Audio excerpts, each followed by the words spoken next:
Well, hey everybody. Welcome to the update preview stream. This is Bugs here. I'm joined today by Artemis and Miss D. Say hi, guys. Hello, everyone. Hi, guys. So, what do we got going on? Well, it is the first week since Forced Wipe. That's right, Forced Wipe was last week, and we are seeing a hack week go on in Rust development. Now, before we get into that, a couple things. If you're wondering about when the servers wipe, well, for Rustafied servers, it is the weekly Thursday wipe servers wiping today. So that's your mains, your smalls, your trios, your minis, and the like. And they are wiping at regular scheduled time for the region, which is 3 p.m. local time for each region. That means AU and SEA wiped like 11, 12 hours ago, something like that. They live in the future, as we all know. And then EU wiped 3 hours ago, and the US servers are going to wipe in 2 hours at 3 p.m. EST. And as always, this wipe information is available on our Discord, rustified.com/discord, and the server information channel. So if you're ever wondering when a wipe is or anything like that, feel free to hop in our Discord and get the information there. Also, as we're going through stuff, if you have any questions, feel free to do at Miss D underscore that's me in chat, and we'll get to as many questions as we have the opportunity to. So, what do we got going on this week? Well, it is a hack week, and this is probably the eighth or ninth hack week, I feel like. I love when FacePunch does these hack weeks because we tend to get some pretty fantastic stuff. Now, if you're unfamiliar, this is where the developers are able to stop working on whatever they've been tasked with and basically work on whatever they think would be a great addition to the game.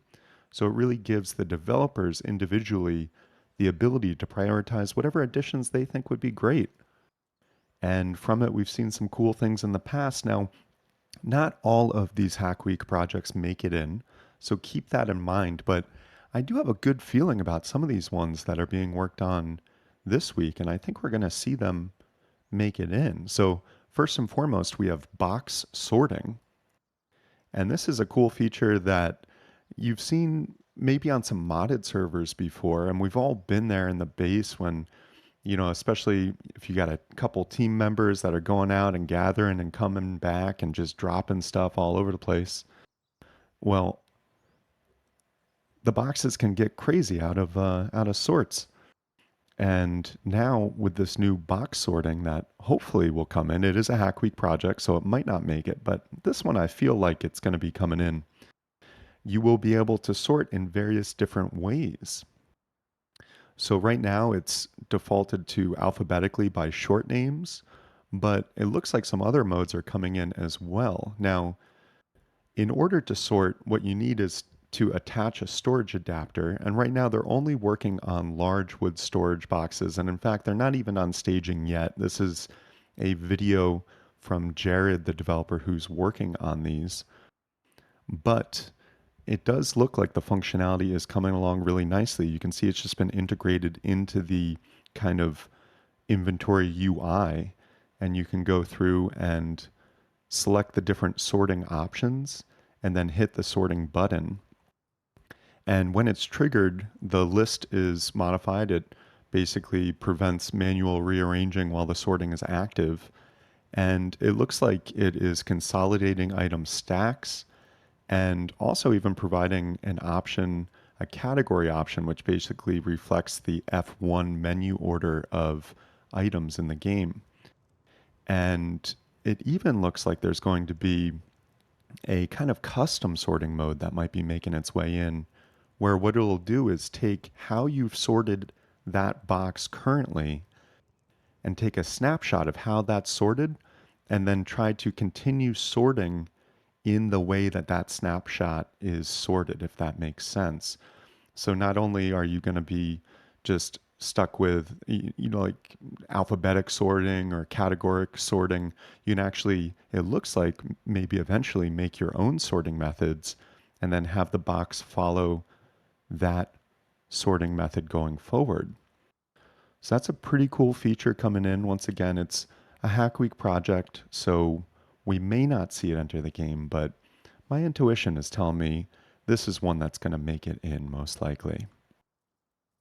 Now, next, we also have car radios being worked on. And this is a cool one as well that I really do hope makes it in. And what this car radio thing is basically it behaves just like the deployable boombox, where you can roll around in your car in your vehicle and listen to some music. And right now it's compatible with all three cockpit types: the regular, the with engine, and the armored. And it looks like, yeah, in the near future, we may be able to roll around the plains of Rust in our vehicles, blasting some nice tunes. Now, I will say, I'd love to see the addition of some more radio sources being able to be added. Even, wouldn't it be cool if you could hook up like Spotify or some YouTube into the radio? I think that would be really awesome. I haven't seen that feature be worked on yet, but especially with the expansion of these radios coming into the game, I think it would be cool to have some more media sources at your disposal as you're listening to tunes in Rust. Now, next on the Hack Week agenda list, we do have a scrap plane being worked on. Now, this was actually first imagined or first glimpsed in the commits like a year ago on a scrap plane branch. And it had just like 5 or so hidden commits. And so we didn't get much information on that scrap plane. And it's still pretty much in that state now where the information is scarce, but that scrap plane branch has been merged into a Hack Week branch, and we're seeing some forward progress on it. It looks like some placeholder art and things like that, but this very well could be the first kind of winged aeroplane that players in Rust could fly around with. And it could bring a whole new form of transportation and a whole new reason to go to airfield potentially. Next on the list, we do have Arabic language support. So if you've ever played around in the menu options of the game, you'll know that there is support for various different languages in the game, and Arabic was one that has been missing.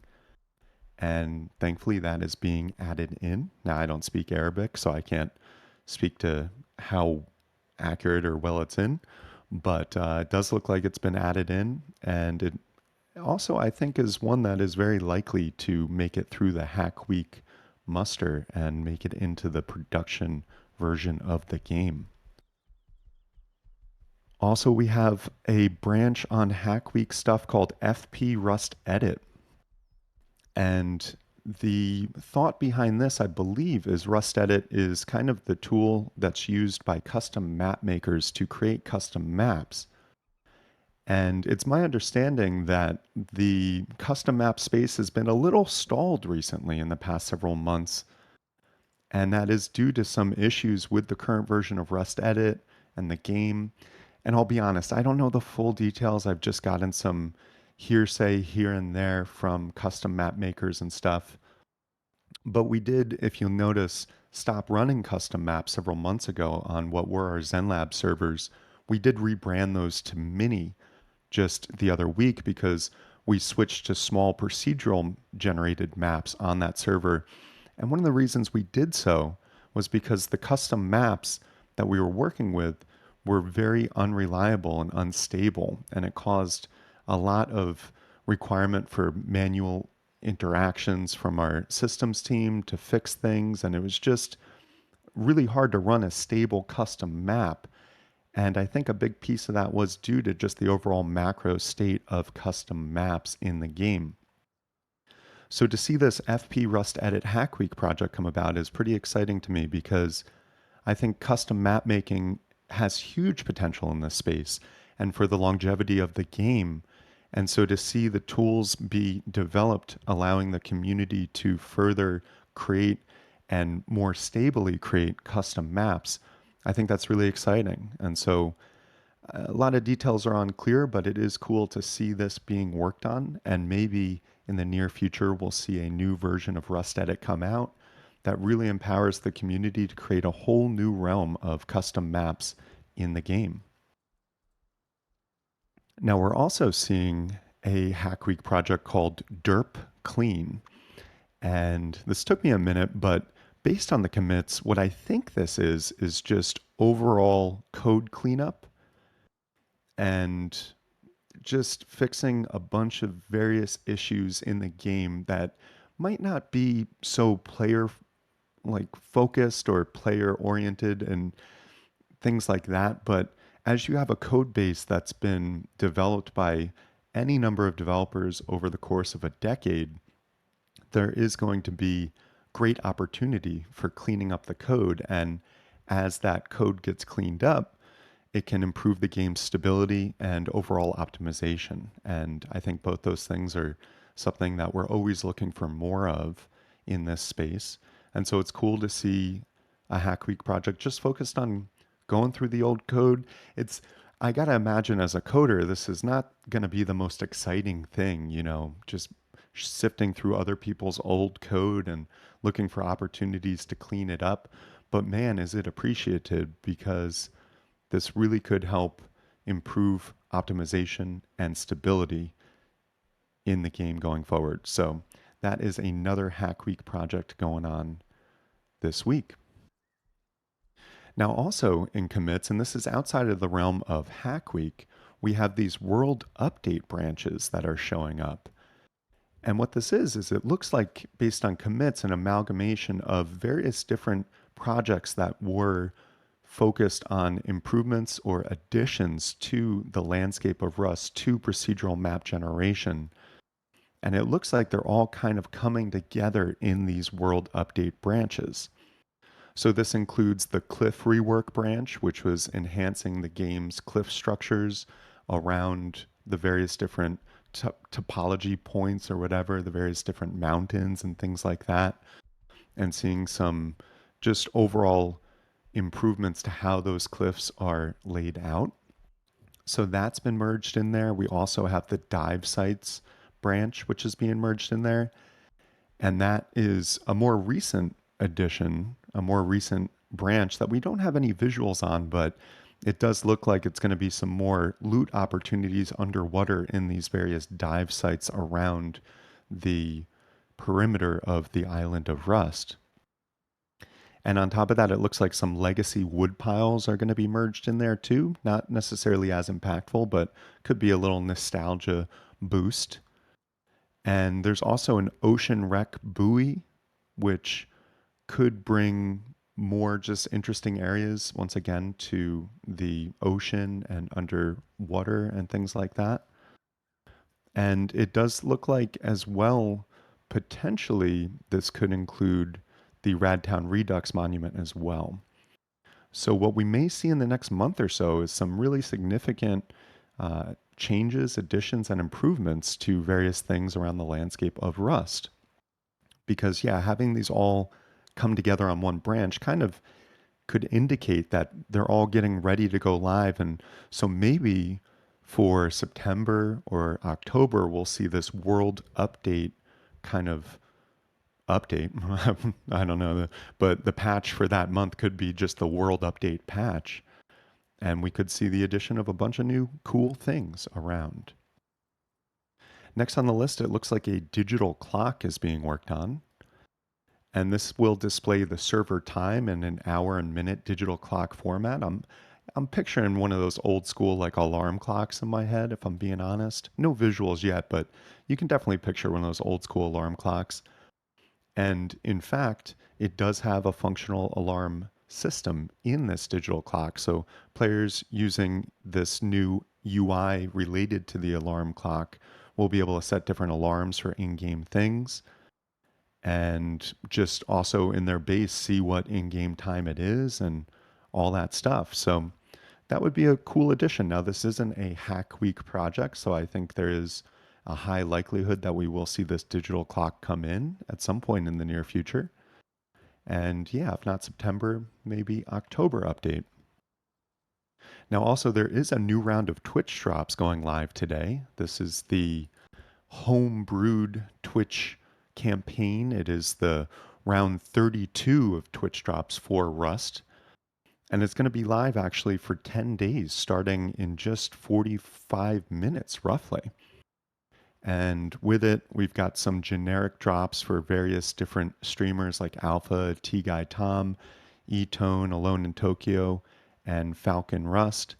And then there's some streamer specific drops for Yakov and Z Chum and Snuffy Fluffy and Oil Rats and Tor and Valer and Throat and Base Trade TV and Quacks. Sorry, I don't know how to say all these names, but it's cool to see these streamers get acknowledged and have their skins enter the game in this latest round of homebrewed Twitch drops. So if you're interested in participating, which I'm sure you are, make sure you've linked your accounts. Go to twitch.facepunch.com and just run through the account linking thing.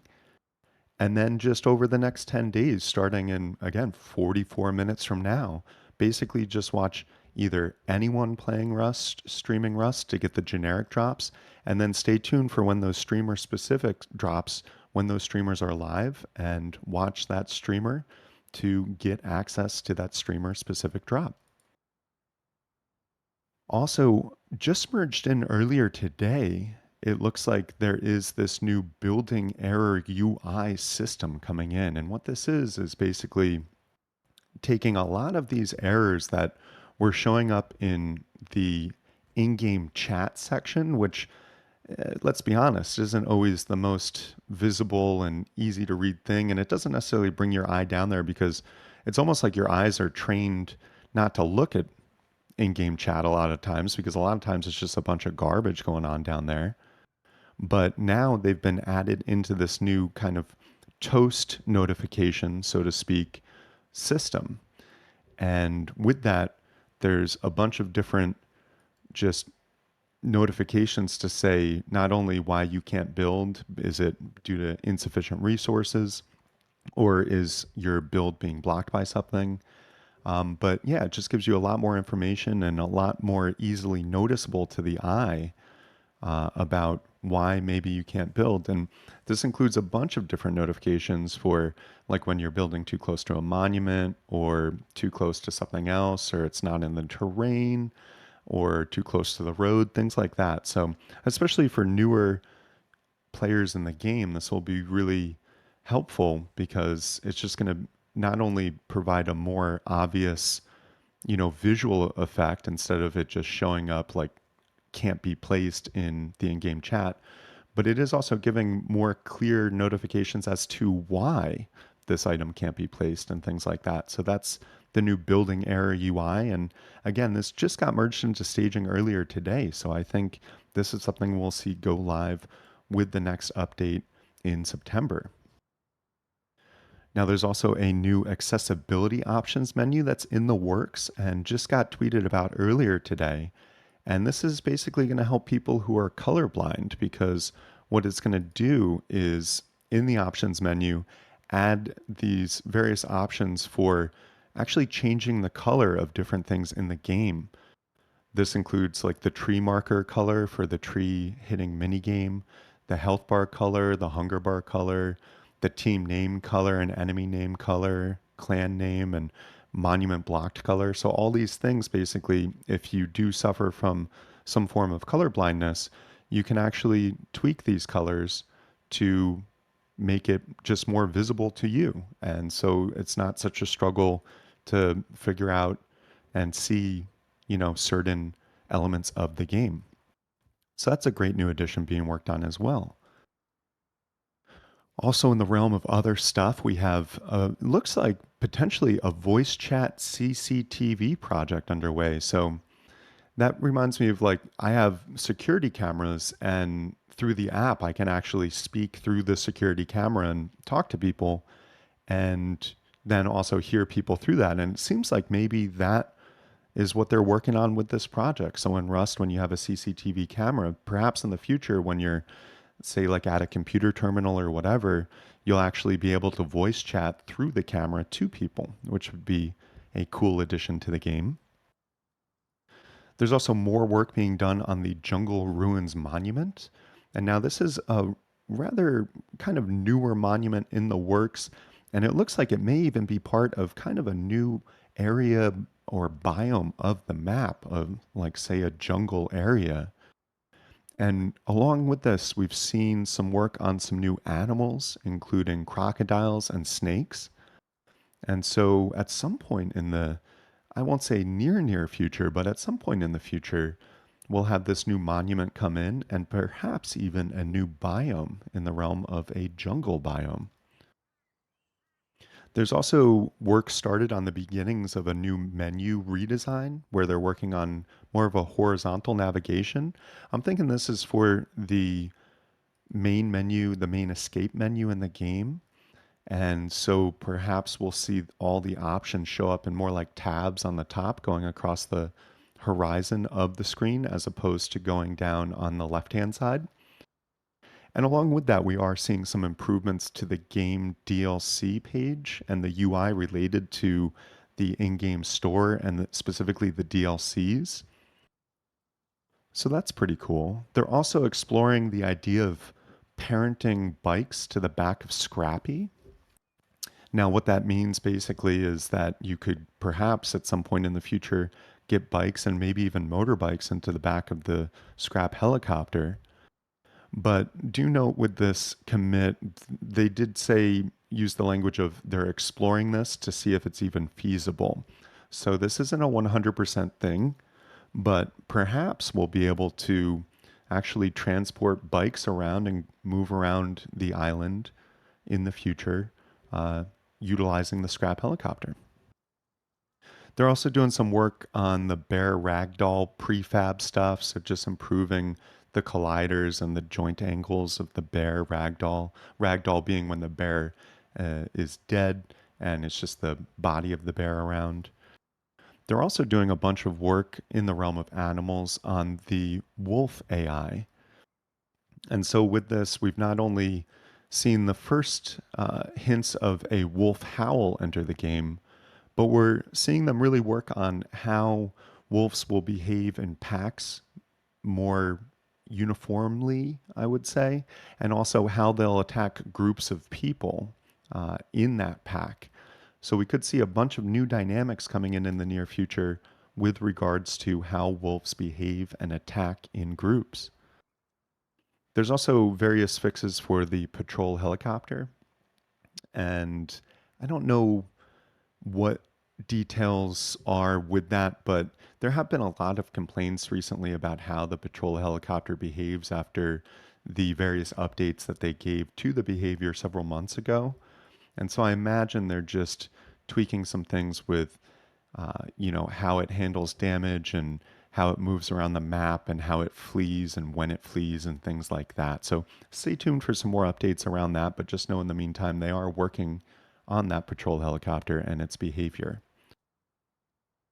And a little one, they basically removed the notice when starting up a server saying recycler and safe zone. This is not going to impact players at all, really, but if you run a server and you watch the console as it starts, you might have noticed this spam during the startup where it just says a whole bunch of time recyclers and safe zone, recycler and safe zone.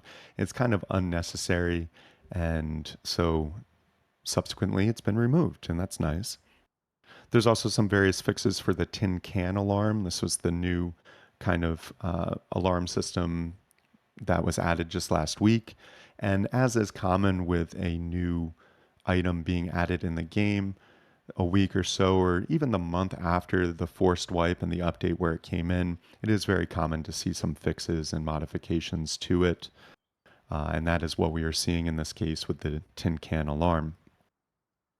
They're also working on a fix for the motorbike speedometer not working while reversing. And they did a fix for the uh, IO hose missing the gray material. And they're also doing a fix for screen turning black when spectating a player in third person. Again, this isn't one that's going to impact the normal player, but it was an issue for, say, server admins trying to spectate someone. Sometimes in that spectate mode, the screen would just go black in third person. So it's nice to see a resolution for that. And yeah, that's basically what we have going on in Rust development for this week. And Miss D, do we have any questions from the audience we want to cover here? We actually don't. I think that's first time. I think we have, is it Force Wipe today and when is Recall coming back? That's So it. for cool. Well, Force Swipe was last week, and as always, Force Swipe is on the first Thursday of every month. And so, given the first Thursday was the first day of this month, it did occur last Thursday, and the next one we'll see is going to be September 5th. Pardon that pause. I had to look at my calendar real quick. But yeah, we've got September 5th is going to be the next Force Wipe. So this is just an update preview stream. And it's something we do every week.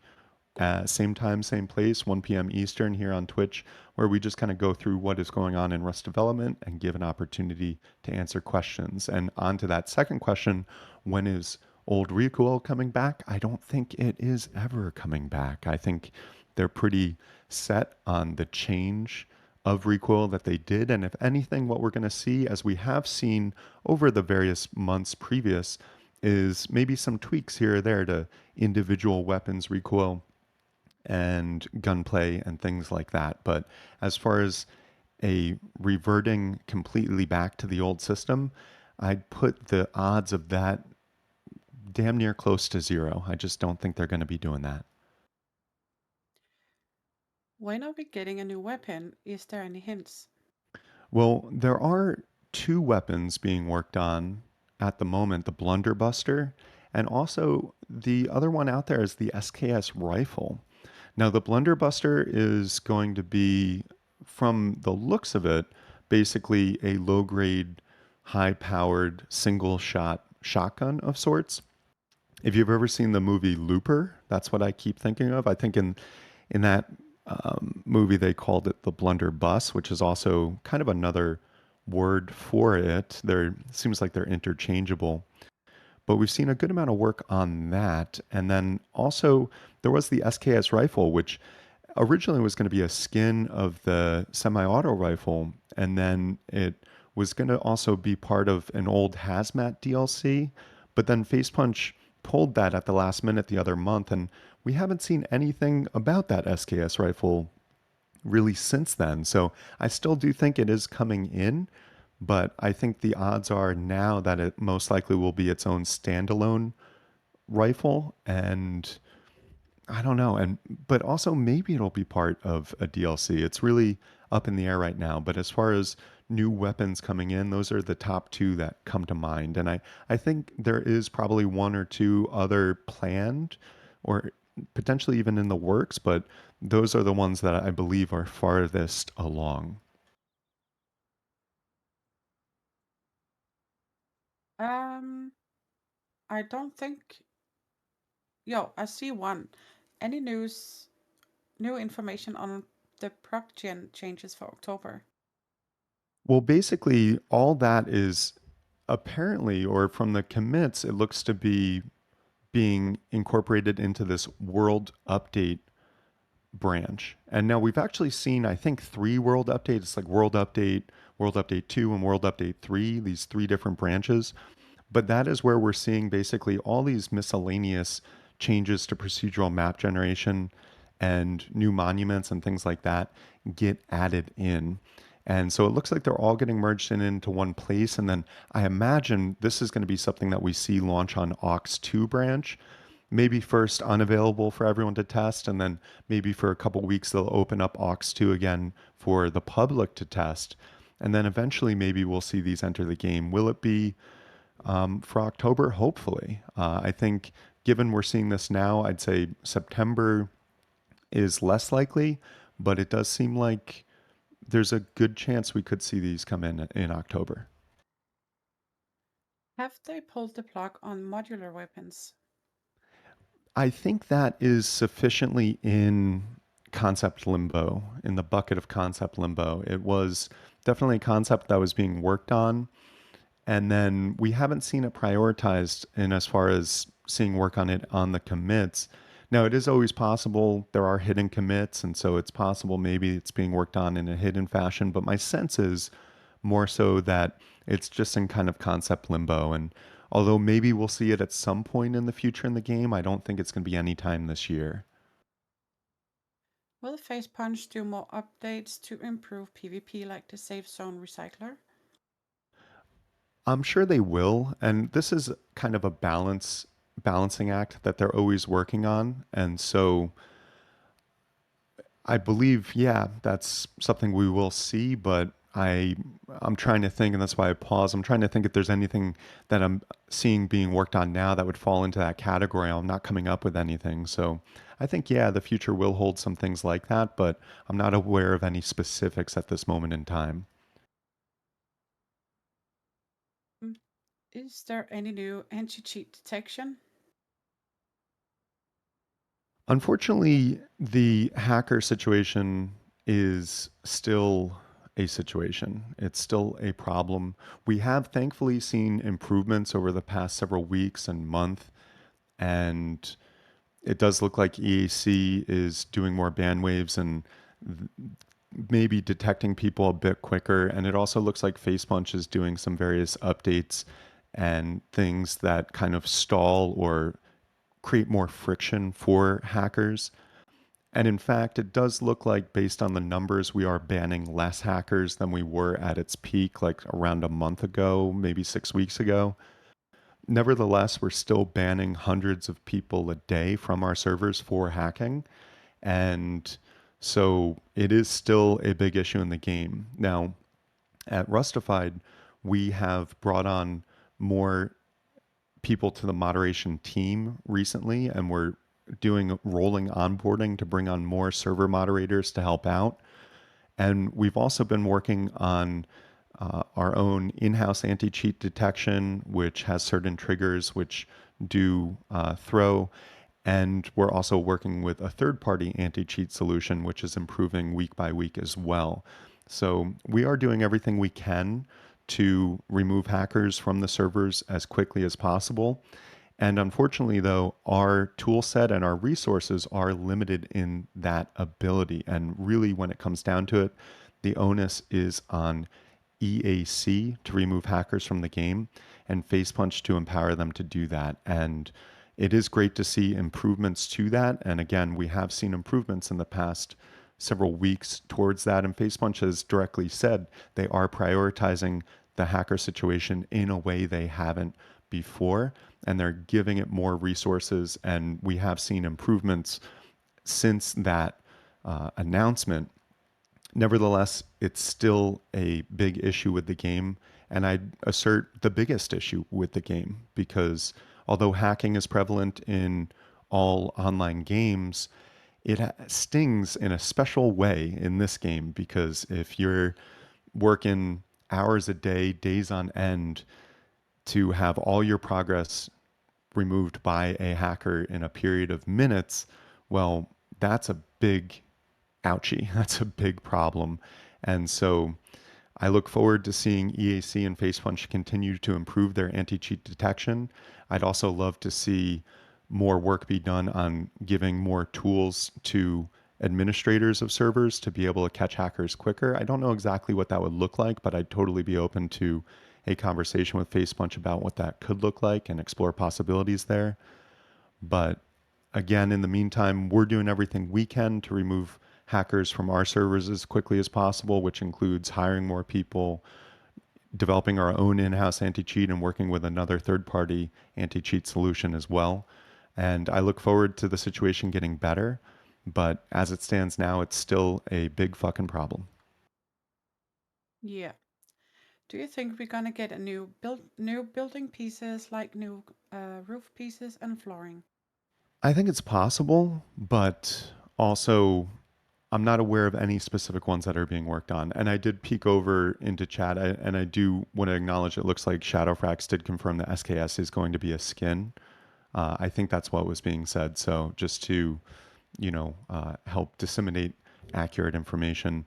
And I really should watch Shadowfrax's videos every week, but some weeks I just don't get a chance. But yeah, he has great communication with the developers as well, and so sometimes he has privileged information that we don't. And shout out to Shadowfrax for doing this year after year, week after week, because he's been real pinnacle in the space, and I really appreciate everything he does.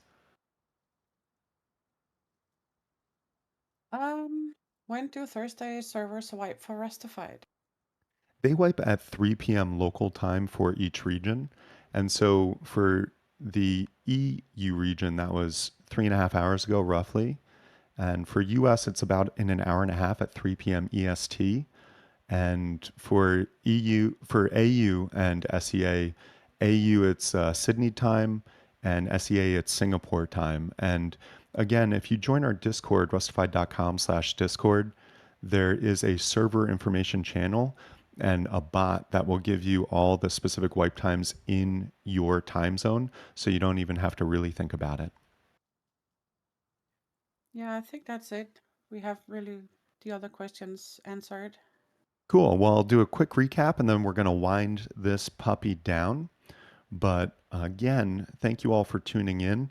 And as always, we're not developers of the game and we're not on the Facepunch payroll. We're just fans of the game like you who love reporting on development news and running the best servers that we can. And so I do really want to thank each and every one of you from the bottom of my heart for tuning in and for the support people provide in the form of just watching, in subscribing on Twitch and giving bits, and to our wonderful, beautiful, loyal VIP customers.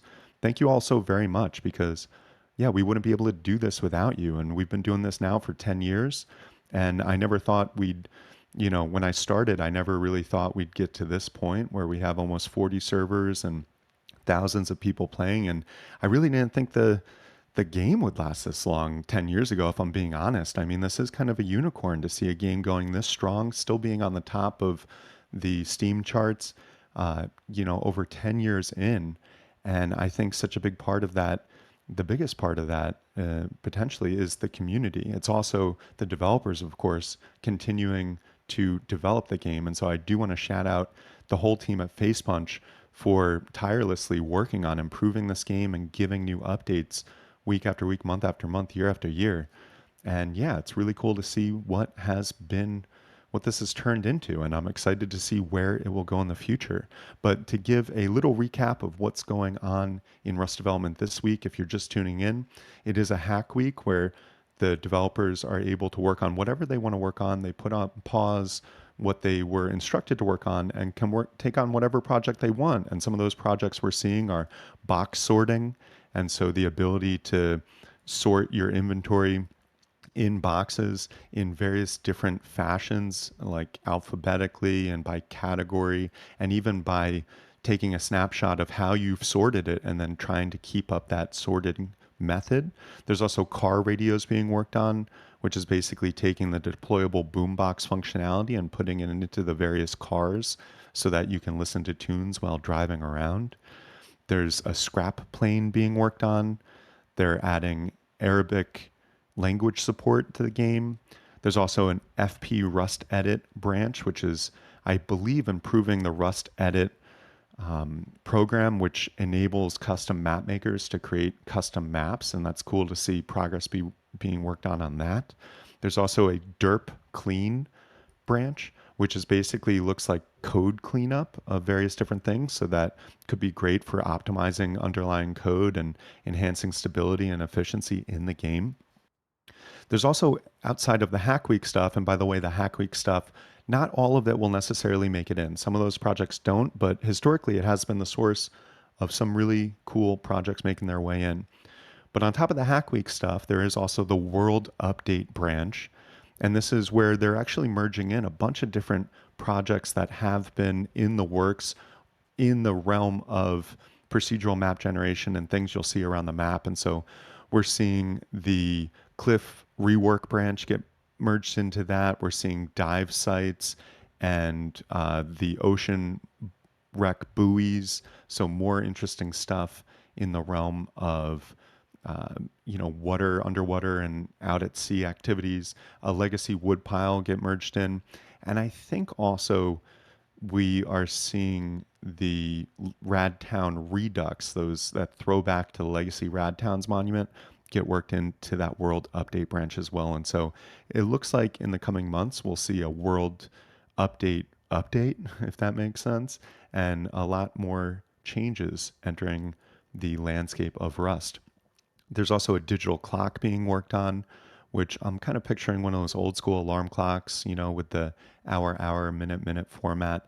And this includes not only showing the in game server time to the player, but also alarms being able to be set. So you could literally, with this, potentially set, ooh, my Rust just crashed. Ooh, but I'm still here. Okay, good. It was just Rust that crashed. But yeah, it looks like you'll be able to set alarms. So literally in game, you'll be able to set a wake up alarm in the morning.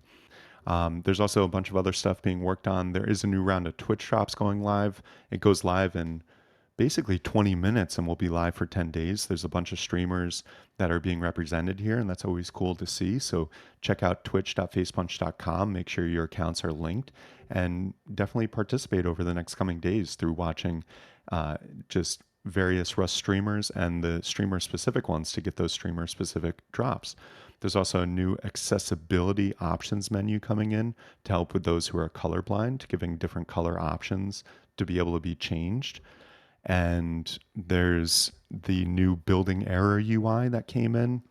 It just got merged in earlier today.